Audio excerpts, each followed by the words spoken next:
नमस्कार, आप देख रहे हैं इंडिया न्यूज हरियाणा। मैं हूं आपके साथ सरिता तिवारी और अब खबरें देखिए फटाफट अंदाज में।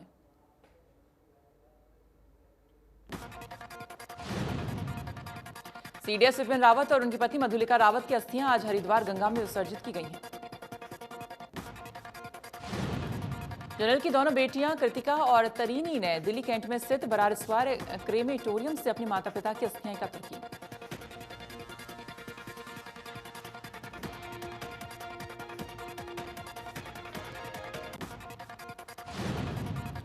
इंडियन मिलिट्री एकेडमी में आज पासिंग आउट परेड का आयोजन किया गया। परेड में बतौर रिविंग ऑफिसर राष्ट्रपति रामनाथ कोविंद ने परेड की सलामी ली। इस बार आईएमए से 387 जेंटलमैन कैडेट पास आउट हुए हैं, जिनमें से 319 बतौर अफसर भारतीय सेना से जुड़े।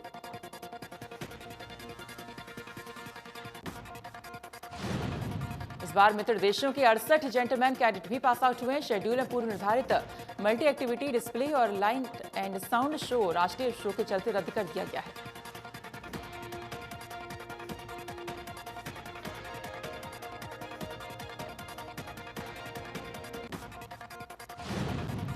हेलीकॉप्टर क्रैश हादसे में एयरफोर्स के सभी 4 जवानों की पहचान। पार्थिव शरीरों को आज दिल्ली लाया गया।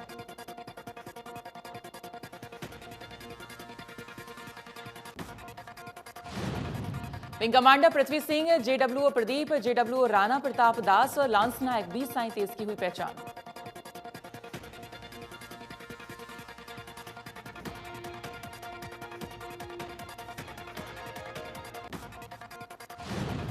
परियोजना में लगभग 14.5 लाख हेक्टेयर की सिंचाई की जा सकेगी। पिछले 40 साल से रुकी इस परियोजना को पिछले करीब 5 साल में पूरा कराया गया है।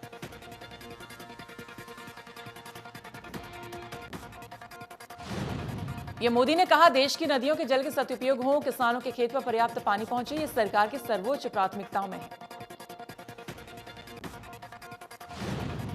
पीएम ने कहा कि सरयू नहर राष्ट्रीय परियोजना का पूरा होना इस बात का सबूत है कि जब सोच ईमानदार होती है तो काम भी दमदार होता है। पीएम ने कहा कि आज से करीब 50 साल पहले सरयू नहर राष्ट्रीय परियोजना पर कार्य शुरू हुआ था, तब इसकी लागत 100 करोड़ रुपए से कम थी।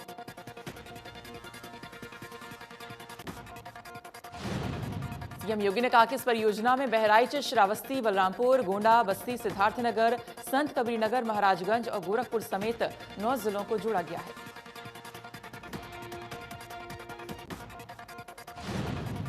एक साल से दिल्ली की अलग अलग सीमाओं पर जमे किसानों का धरना आज खत्म हो रहा है। सभी बॉर्डर पर किसानों ने विजय दिवस मनाया और अपने अपने घरों की तरफ रवाना हुए। किसानों ने बॉर्डर पर नाच गाकर जश्न मनाया। आज ये ट्रैक्टर ट्रॉलियां पंजाब, हरियाणा और यूपी के खेतों में वापस पहुंचेंगी। 15 दिसंबर को पंजाब के सभी मोर्चे खत्म हो जाएंगे और 13 दिसंबर को किसान स्वर्ण मंदिर जाएंगे और इसके बाद 15 जनवरी को किसान समीक्षा बैठक करेंगे।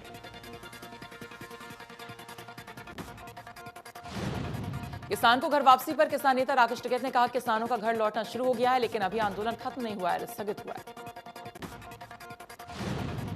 किसान आंदोलन 378 दिनों के बाद खत्म हो चुका है। किसान अब घर वापसी कर रहे हैं। पानीपत के टोल प्लाजा पर दिल्ली से पंजाब की ओर लौट रहे किसानों के स्वागत के लिए तैयारियां जोरों पर हैं। किसानों के स्वागत के लिए यहां पर 1 दर्जन से अधिक स्टॉल लगाए गए हैं। विभिन्न प्रकार के व्यंजन किसानों के लिए तैयार किए गए हैं। भारी संख्या में किसान अभी से जमा होना शुरू हो चुके हैं। वहीं किसानों का कहना है कि पूरे देश की जीत है, क्योंकि किसान देश की अर्थव्यवस्था में एक अहम रोल अदा करता है और इस जीत पर उन्होंने खुशी व्यक्त की है। वहीं किसान खुशी के मारे झूमते नजर आए।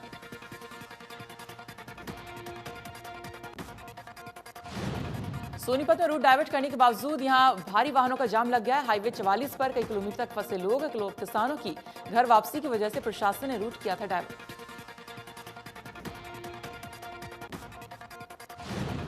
करनाल के बस्तारा टोल प्लाजा पर दिल्ली से वापसी कर रहे किसानों के जत्थे पहुंचना जरूरी है। किसानों के स्वागत के लिए टोल पर सजावट की गई है और मंच भी लगाया गया है।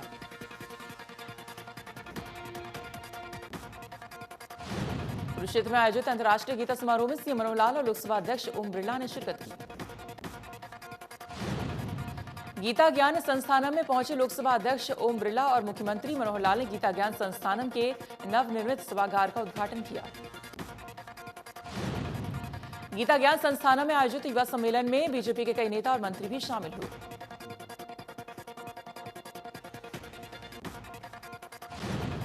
फरीदाबाद के गेस्ट टीचर्स ने परिवहन मंत्री मूलचंद शर्मा के सेक्टर 8 कार्यालय पहुंचकर ज्ञापन सौंपा। गेस्ट टीचर्स की मांग है कि बीजेपी सरकार ने 2014 में उन्हें पक्का करने और समान काम समान वेतन का वादा किया था। 7 साल के बाद भी सरकार ने वादा नहीं निभाया और इसके बाद गेस्ट टीचरों ने सीएम मनोहर लाल के नाम ज्ञापन सौंपा है। इस मौके पर परिवहन मंत्री मूलचंद शर्मा ने कहा कि गेस्ट टीचरों की मांग से मुख्यमंत्री मनोहर लाल को अवगत कराएंगे।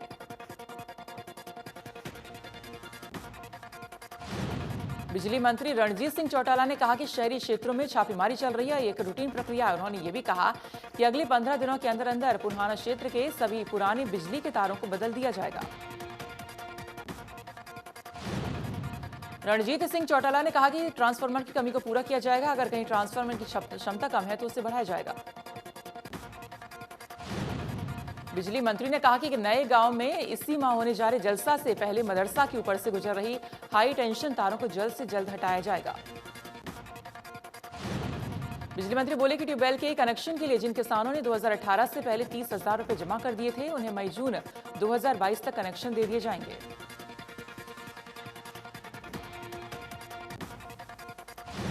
भारतीय नौवहन निगम लिमिटेड के सीएसआर पहल के तहत साथी संस्था ने पुन्हाना के सामुदायिक स्वास्थ्य केंद्र में केंद्रीकृत ऑक्सीजन उत्पादन संयंत्र लगाया। संयंत्र चालू होने से अस्पताल के बाहर से ऑक्सीजन पर निर्भरता कम हो जाएगी। पुन्हाना का सामुदायिक स्वास्थ्य केंद्र जिले के प्रमुख कोविड अस्पतालों में से एक है।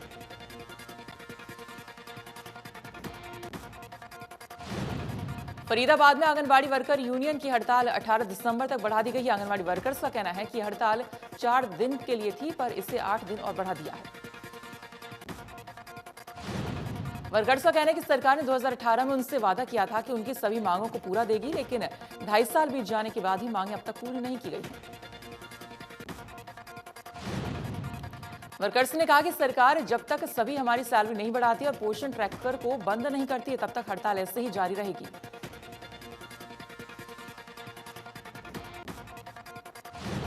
भिवानी और भवानी खेड़ा रूट पर बसों की समस्या को लेकर छात्राओं ने भवानी खेड़ा के नागरिक अस्पताल के सामने भिवानी हांसी मार्ग को जाम कर दिया है, जिसके बाद मार्ग के दोनों तरफ वाहनों की लंबी कतारें लग गई। सूचना मिलते ही मौके पर पहुंचे भवानी खेड़ा थाना प्रभारी को छात्राओं ने अपनी समस्याओं को लेकर ज्ञापन सौंपा। छात्राओं ने चेतावनी दी कि अगर उनकी बसों की समस्या का समाधान नहीं किया गया तो फिर से रोड जाम कर देंगे।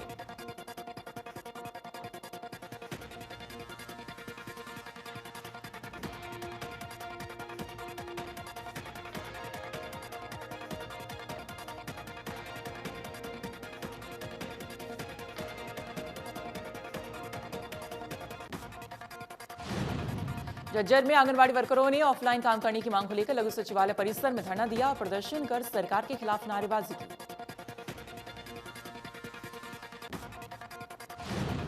आंगनबाड़ी वर्कर काली चुनरिया ओढ़कर और हाथ में काला कपड़ा लेकर लघु सचिवालय पहुंचे थे। प्रधान छोटा देवी ने कहा कि सरकार आंगनबाड़ी वर्करों से पोषण ट्रैकर पर काम करना चाहती है, जबकि सभी को पता है कि आंगनबाड़ी वर्कर इस ट्रैकर पर काम नहीं कर पाएगी, क्योंकि इनके पास ना तो स्मार्टफोन है और ना ही ऑनलाइन काम करने की कोई नॉलेज है।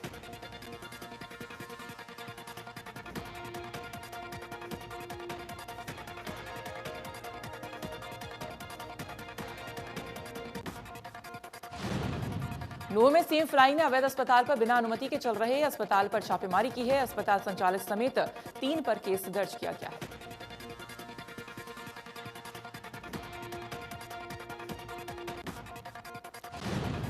धोखाधड़ी इंडियन मेडिकल काउंसिलिंग एक्ट के तहत case, drug and cosmetic act समेत कई धाराओं में केस दर्ज।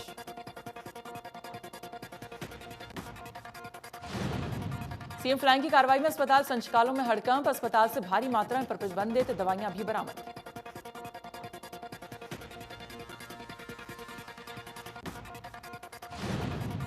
रोहतक में हिंदू संगठनों ने चर्च में घुसने का किया प्रयास, हिंदू संगठनों को रोकने के लिए पुलिस रही तैनात। हिंदू संगठनों ने चर्च में धर्मांतरण करवाने का लगाया आरोप, हरियाणा में यूपी की तर्ज पर बनी धर्मांतरण विरोधी कानून।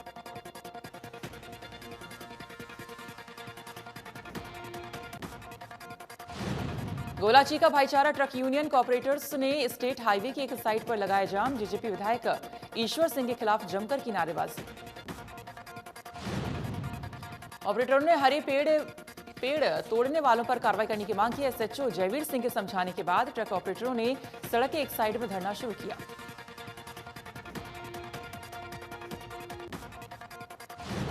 देश में कोरोना के नए वेरिएंट ओमिक्रॉन के 33 केस मिल चुके हैं, जिनमें सबसे ज्यादा महाराष्ट्र में 17, राजस्थान में 9, गुजरात में 3, दिल्ली में 2 और कर्नाटक में 2 केस मिले हैं। दिल्ली में ओमिक्रॉन का दूसरा मामला आया सामने। जिम्बाब्वे से आया यात्री ओमिक्रॉन संक्रमित पाया गया है। महाराष्ट्र में अब तक ओमिक्रॉन के कुल 17 केस मिल चुके हैं। वहीं महाराष्ट्र में शुक्रवार को ओमिक्रॉन के 7 मामले सामने आए थे।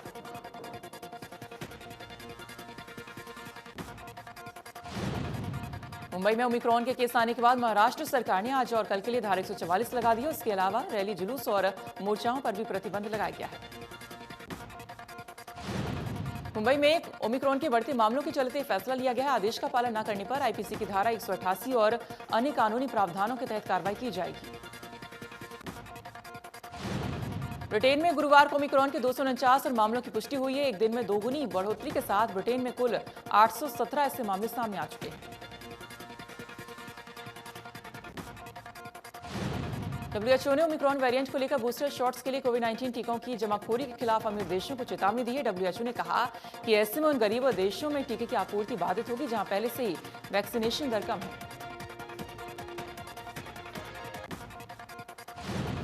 देश में कोरोना के 7,992 नए मामले आए हैं सामने। एक दिन में 393 मरीजों की मौत। देश में एक्टिव केस की संख्या के पार 49,94,700 के पार।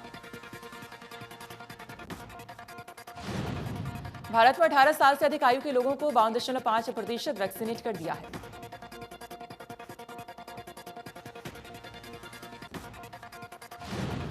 गुजर के आसोदा गांव की हरियाणा सरकार ने बड़ी सौगात देने की दिशा में कदम बढ़ा दिए हैं। जल्द ही 2 टियर रेलवे स्टेशन बनाने का प्रस्ताव सरकार केंद्र को भेजेगी।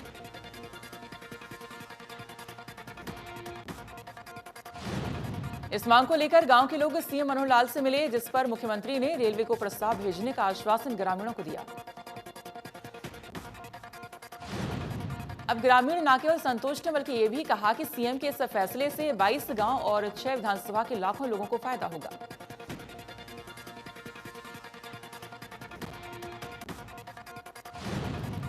फरीदाबाद में नगर निगम कमिश्नर के द्वारा शहर के अलग अलग वार्डों में सफाई अभियान को लेकर मेगा ड्राइव चलाई जा रही है,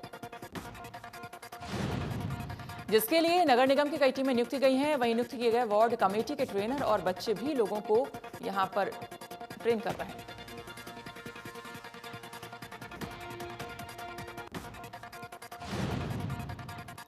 जिसके लिए नगर निगम की कई टीमें नियुक्त की गई हैं। वहीं नियुक्त किए गए वार्ड कमेटी के ट्रेनर और बच्चे भी लोगों को जागरूक करने के लिए लगातार काम कर रहे हैं।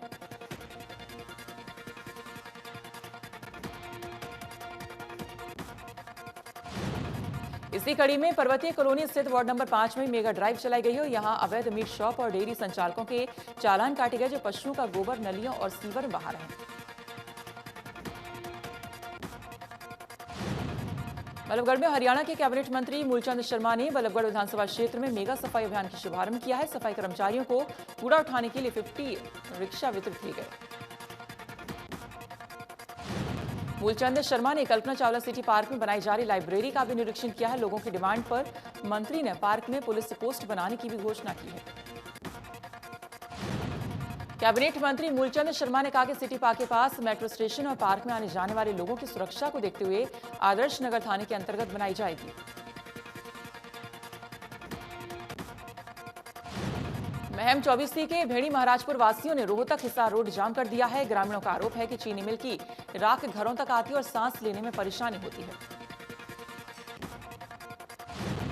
ग्रामीणों का कहना है कि राख खाने में मिल जाती है, कपड़ों पर जम जाती है। मौके पर पहुंची पुलिस ने ग्रामीणों को समझाया और आश्वासन के बाद ही ग्रामीणों ने जाम खोला।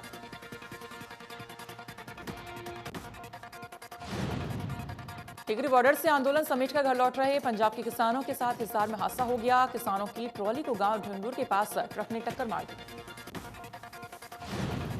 हादसे में पंजाब के मुक्तसर साहिब निवासी किसान सुखदेव की मौत हो गई है, जबकि अन्य किसान घायल हो गए।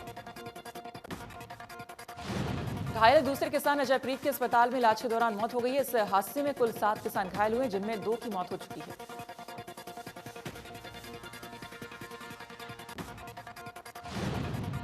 रानिया में स्कूटी और कार में टक्कर हो गई है। हादसे में स्कूटी सवार 2 छात्राएं घायल हो गई हैं। हादसे की तस्वीर सीसीटीवी कैमरे में कैद। दोनों को अस्पताल में कराया गया भर्ती।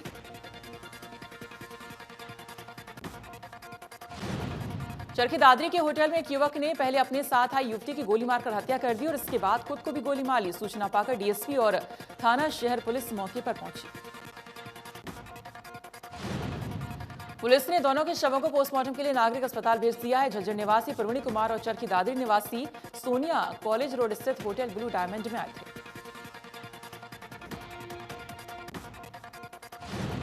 यमुनानगर के गुलाबनगर में घर के बाहर बाड़ी में खड़े एक ट्रैक्टर में कुछ दबंगों ने आग के हवाले कर दिया। गनीमत ये रही कि इसमें किसी के जान माल का नुकसान नहीं हुआ है। ये घटना वहां लगे सीसीटीवी कैमरे में कैद हो गई है। पुलिस ने सीसीटीवी कब्जे में लेकर जांच में जुट गई है। करीना की वार्ड नंबर 5 में चोरों ने नकदी और जेवरात पर हाथ साफ कर दिया। मेजर अपनी मां का इलाज करवाने के लिए हॉस्पिटल लेकर गया हुआ था।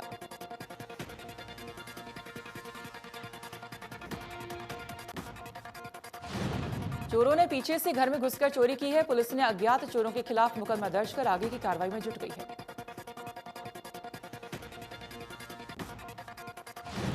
कुरुक्षेत्र में अंबेडकर चौक के नजदीक रेलवे लाइन को क्रॉस करते समय एक व्यक्ति की ट्रेन की चपेट में आने से मौके पर ही मौत हो गई। मृतक विजेंद्र कुमार दुख भंजन कॉलोनी का रहने वाला था। मृतक अंबेडकर चौक के पास ही साइकिल की दुकान है।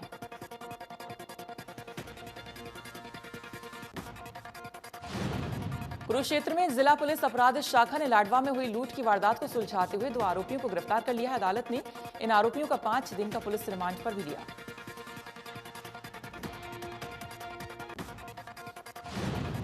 लूट के आरोपी विनोद कुमार और चरण सिंह ने लाडवा कस्बा स्थित बाबेन रोड पर गत 30 नवंबर को हथियार के बल पर करीब 4,70,000 रुपए लूटे थे।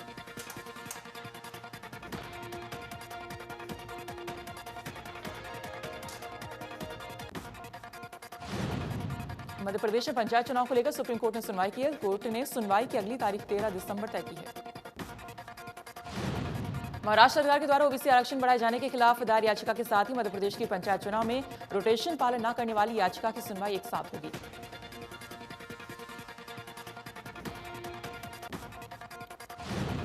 दो दिन के सुधार के बाद दिल्ली में हवा की गुणवत्ता फिर खराब हुई। दिल्ली में 179 दर्ज किया गया AQI।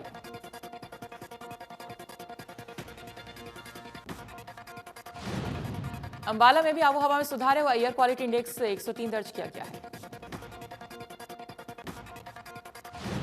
भिवानी की आबोहवा में पहले के मुकाबले राहत है, जहां एयर क्वालिटी इंडेक्स 194 दर्ज किया गया है। हिसार की आबोहवा खराब श्रेणी में दर्ज की गई है। यहां एयर क्वालिटी इंडेक्स 250 दर्ज किया गया है।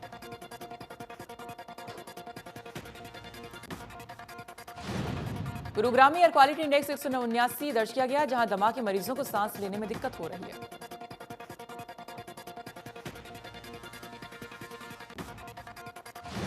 गुरुग्राम में रहने वाले नरेंद्र ने 47 दिनों में 2,911 किलोमीटर मैराथन की दौड़ पूरी की और अब तक 5 महाद्वीपों की सबसे ऊंची चोटियों को फतह किया है।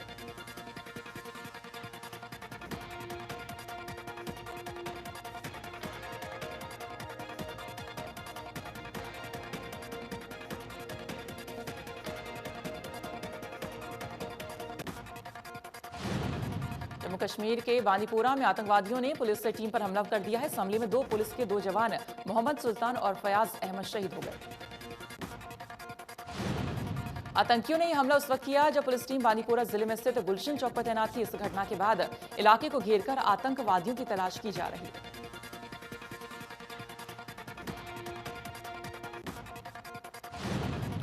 सर्द हवाओं ने राजधानी दिल्ली का पारा गिरा दिया है। दिल्ली में कल का तापमान 8.3 डिग्री था। मौसम विभाग के मुताबिक दिल्ली में अब तक की सबसे सर्द रात रही। भारतीय वेटलिफ्टर जेरेमी लाल रिंगुआ ने राष्ट्रमंडल चैंपियनशिप के पुरुषों की 67 किलो भार वर्ग में गोल्ड मेडल अपने नाम किया है। भारत की अचिंता शिवली ने 73 किलो भार वर्ग के चैंपियन बने हैं और इसके साथ ही इन दोनों खिलाड़ियों ने 2022 के राष्ट्रमंडल खेलों के लिए भी क्वालिफाई कर लिया है। बॉलीवुड एक्ट्रेस उर्वशी रौतेला ने हाल ही में इजरायल के पूर्व प्रधानमंत्री बेंजामिन नेतन्याहू से मुलाकात की। उर्वशी ने बेंजामिन नेतन्याहू को हिंदुओं की पवित्र किताब भगवत गीता तोहफे में दी। एक्ट्रेस ने इस यादगार लम्हे को फैंस के साथ भी साझा किया। उन्होंने इंस्टाग्राम पर इस मुलाकात की तस्वीरें शेयर की हैं।